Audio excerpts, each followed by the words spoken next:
இதை வெளியிட்ட நீங்க ஏன் இதை மறைச்சிங்க அப்படின்ற ஒரு கேள்வி எழுப்பலையா?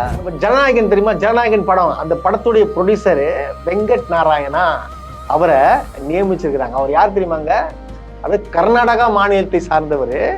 தமிழ்நாட்டின் சிறப்பு பிரதிநிதியாக, எப்படி தமிழ்நாட்டின் சிறப்பு பிரதிநிதியாக அவரை அப்பாயின்ட் பண்ணிருக்கிறாங்களாம். முதலமைச்சர் ஸ்டைல் பண்ணாலே போதும், வந்து நின்று பேசினாலே போதும், அவர் பார்த்தாலே போதும், கியூட் லுக் விட்டாலே போதும், அப்படி கியூட் ஸ்மைல் விட்டாலே போதும், எங்களுக்கு சோரே வேணாமே, நாங்க அதை பார்த்துட்டு உயிர் வாழ்ந்துருவோமே. காலை 9 மணியிலிருந்து இரவு 12 மணி வரை ஜூன் 29 ஒரு நாள் மட்டும். டயா பூஸ்டர் சுகரை கண்ட்ரோல் பண்ணும், உங்க ஆரோக்கியத்தை மீட்டு தரும். சர்க்கரையை கட்டுப்படுத்துறதுக்கான எளிமையான வழிமுறை, இயற்கையான வழிமுறை. அனைத்து மருந்து கடைகளிலும் கிடைக்கும். அனைவருக்கும் வணக்கம். ஒரு இரங்கல் செய்திங்க, ஏன்னா ஏத்துக்கவே முடியாத செய்தி. ஆக்சுவலா பாத்தீங்கன்னா ஒரு முந்தா நேத்து கூட பாத்தீங்கன்னா ஒரு நிகழ்ச்சிகள்ல கலந்துட்டு இருந்தாரு. வேற யாருமே இல்ல, நம்ம பாக்கியராஜ், ஜனரஞ்சங்க இயக்குனருமான நடிகரமான திரு பாக்கியராஜ் அவர்கள் வந்து ஹார்ட் அட்டாக் வந்து பார்த்தா இறந்திருக்காரு. அவருக்கும் அவர் குடும்பத்தினருக்கும் அவருடைய திரை கலைஞர்களும் அவருடன் பயணித்த அனைவருக்கும் பார்த்தீங்கன்னா எங்களது ஆழ்ந்த இரங்கலை தெரிவித்துக் கொள்கிறோம்.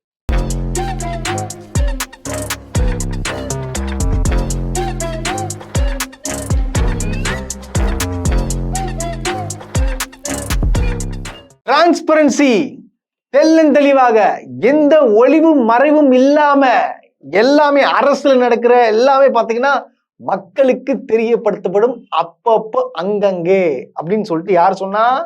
நான் சொல்லல, நம்மளுடைய முதலமைச்சர் திரு ஜோசப் விஜய் அவர்கள் பாத்தீங்கன்னா சொல்லியிருந்தாரு. ஆனா அப்படி நடக்குதா இல்லையா அப்படின்றது ஒரு கொஸ்டின் மார்க். அதான் உண்மை. ஏன்னா கொஸ்டின் மார்க் ஏன் போட்டேன்னு பாத்தீங்கன்னா நடக்கவே இல்லை. இதாங்க, அதாவது ஒரு அரசாணை, அதாவது பாத்தீங்கன்னா முதலமைச்சர் திரு ஜோசப் விஜய் அவருக்கு பாத்தீங்கன்னா பிஏவா, பொலிட்டிக்கல் பிஏவா சரி, அப்புறம் பாத்தீங்கன்னா இன்னொரு ஸ்ட்ராட்டஜி பிஏவோ ஏதோ ஒரு பிஏ ஒரு அப்பாயின்மெண்ட் பண்ணியிருக்காங்க. உங்களுக்கு எல்லாருக்கும் தெரியும், ஜோதிடர் வந்து ஒருத்தர் அப்பாயின்மெண்ட் பண்ணியிருந்தாங்க, எல்லாருக்கும் தெரியலையா? அவருக்கு வந்து பல எதிர்ப்புகளால பல பொதுமக்களும் எதிர்ப்பு தெரிவிச்சுட்டாங்க. பாத்தீங்கன்னா சட்டசபையில எதிர்கட்சிகளும் சேர்ந்து எதிர்ப்பு தெரிவிச்சாங்க. எப்படி வந்து ஒரு ஜோசியரை கொண்டு போயிட்டு அரசு பணியில உட்கார வைப்பீங்க, அதுவும் பாத்தீங்கன்னா உங்களுடைய ஆலோசகரா உட்கார வைப்பீங்க அப்படின்னு சொல்லிட்டு கேள்விகள் எழுப்பினாங்க இல்லையா? அப்ப என்னாச்சு? அவரை உடனடியாக நீக்கினாங்க. ஆனா அவர் கூடயே பாத்தீங்கன்னா இன்னொருத்தரும் அதே தேதியில பாத்தீங்கன்னா வெறும் அரசாணை நம்பர் மட்டும்தான், ஒரு நம்பர் மட்டும் மாறி இருக்கும் தவிர அன்னைக்கு அப்பவே வந்து இன்னொருத்தருக்கு பாத்தீங்கன்னா அரசாணை கொடுத்துருக்காங்க. அது பொலிட்டிக்கல் பிஏவாக கொடுத்துருக்காங்க. அது வேற யாருமே இல்லைங்க, ஜெகதீசன். அதாவது பாத்தீங்கன்னா நம்மளுடைய முதலமைச்சர் விஜய் முன்னாடி நடிகர் இருந்தாரு பாத்தீங்கன்னா, நடிகருக்கு உண்டான பிஆர்ஓ வேலைகளை பார்த்து கொண்டு வருவதுதான் யாரு? ஜெகதீசன். அந்த ஜெகதீசனுக்கும் அன்னைக்கு அதே தேதியில 12ஆம் தேதி பாத்தீங்கன்னா அவருக்கு ஆர்டர் போட்டிருக்காங்க. இந்த மாதிரி பார்த்தா ஒரு பொலிட்டிக்கல் பிஏ அப்பாயின்ட் பண்ணியிருக்கிறாங்க. அப்போ இதை வெளியிட்ட நீங்க ஏன் இதை மறைச்சிங்க அப்படின்ற ஒரு கேள்வி எழுப்பலையா? ஏன்னா பொதுமக்கள் கேள்வி கேட்பாங்க, எப்படி சார் உங்க கூட நடிகரா இருந்தவர் உங்களுக்கு எப்படி ஒரு பொலிட்டிக்கல் பிஏவா இருப்பாரு, எப்படி பொலிட்டிக்கல் விஷயத்தை எப்படி பாதுகாப்பாரு, எப்படி அவருக்கு தெரியும், என்னன்னு தெரியல. ஆனா இவர் என்ன பண்றாரு, யாருக்கும் தெரியாம விட்டுட்டு 20 நாட்கள் கழித்து பாத்தீங்கன்னா முந்தானேத்தான் ரிலீஸ் ஆகுது இந்த ஆர்டர். அது மறைக்க வேண்டிய அவசியம் என்ன? ஏன்னா எதிர்ப்புகள் எழும்பும், அதனால மறைச்சு இந்த மாதிரி வேலையை பார்த்திருக்காங்க. இது தவறு இல்லையா? இதுக்கு பேரு தான் டிரான்ஸ்பரன்சியா? நான் கேட்கறேன், இதுக்கு பேரு தான் டிரான்ஸ்பரன்சியா? இன்னொருத்தரையும் நியமிச்சிருக்காரு. அது யாருன்னு கேட்டா நீங்க அதிர்ச்சி அடைவீங்க. அதுவும் எதுக்காக நியமிச்சிருக்கிறாங்க? அது தமிழ்நாடு அரசின் டெல்லி பிரதிநிதி. அது தமிழ்நாட்டுக்கு உண்டான அனைத்து கோரிக்கைகளும் இருக்கு பாத்தீங்களா, அதுல முறையிடுறதுக்காக ஒரு சிறப்பு பிரதிநிதி வந்து அப்பாயின்மெண்ட் பண்ணிருக்கிறாங்க. அது யார் தெரியுமாங்க? யார் தெரியுமா?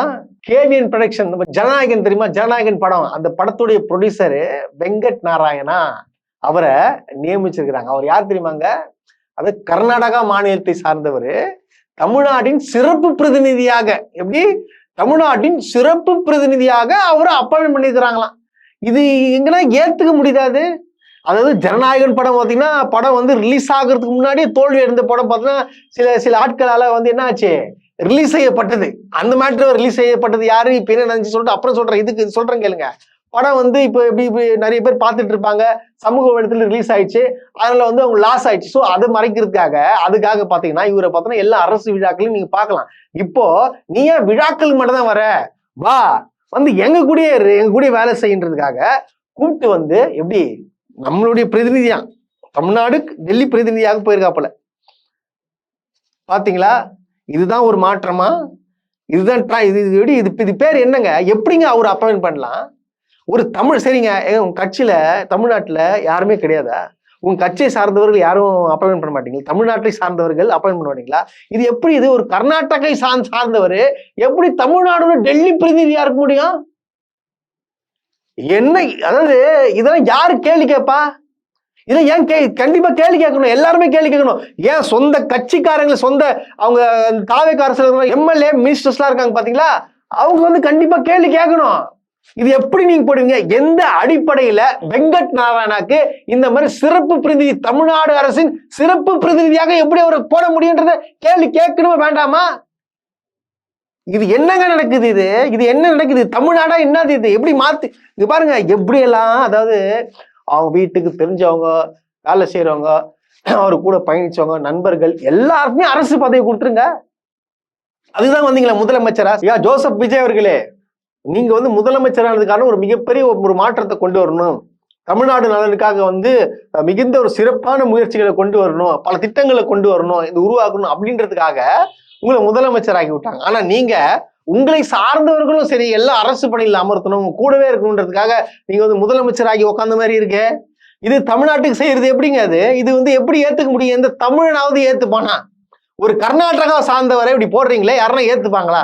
இதெல்லாம் வந்து கண்டனத்துக்குரியது, இதெல்லாம் ஏற்றுக்கொள்ளவே முடியாதது, இதுல மிகப்பெரிய தவறுங்க.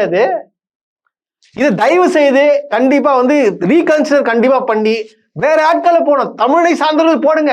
எனக்கு தெரிஞ்சு இவர் போடுவாரா மாட்டாரான்னு சொல்லிட்டு தெரியல. ஏன்னா வந்து ஒருவேளை இந்த படத்தை லாஸ் ஆகுதுனால பாத்தீங்கன்னா இவர் ஒரு வாக்கு வேணா கொடுத்து இவர் வந்து இது சரி பண்ணிட்டாரு போல எனக்கு தெரியுது. ஏன்னா இது மாத்தி ஆகணும், மாத்தலனா இது மிகப்பெரிய போராட்டம் கூட வெடிக்கிறதுக்கான வாய்ப்பு நிறைய இருக்கு. அதே போல ஏதாவது எதுக்கெத்தாலும் மத்தவன் பண்ணதையே நம்ம பண்றது, இதெல்லாம் மாத்தணுங்க. அதாவது நம்ம புதுசா பண்ணணும், அப்பதான் லைக் பண்ணுவாங்க.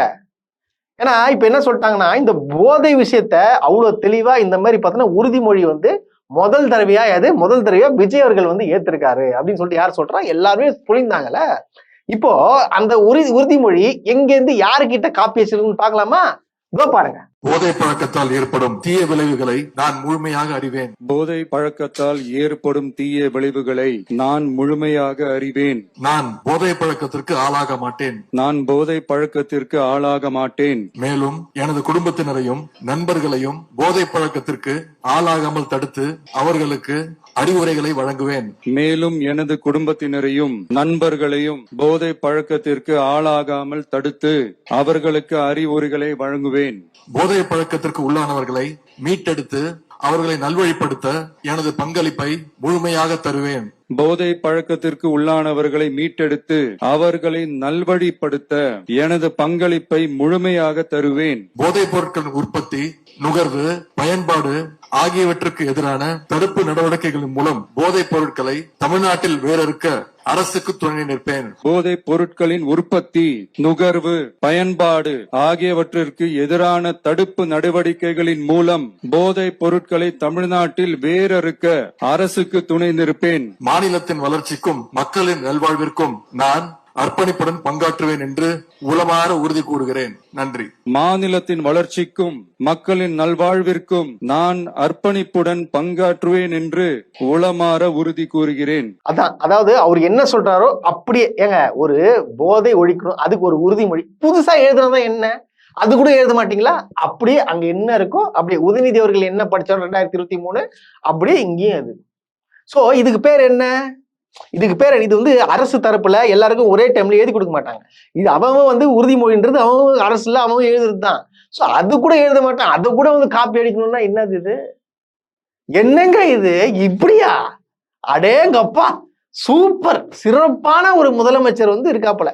இதான் அவருக்கு வந்து என்னன்னா, இந்த தமிழ்நாட்டு மக்களுக்கு என்ன, நம்ம ஸ்டைல் பண்ணா வந்து முதலமைச்சர் ஸ்டைல் பண்ணாலே போதும், வந்து நின்று பேசினாலே போதும், அவர் பார்த்தாலே போதும், கியூட் லுக் விட்டாலே போதும், அப்படி கியூட் ஸ்மைல் விட்டாலே போதும், எங்களுக்கு சோறே வேணாமே, நாங்க அதை பார்த்துட்டு உயிர் வாழ்ந்துருவோமே, அப்படிதானே இருக்கீங்க.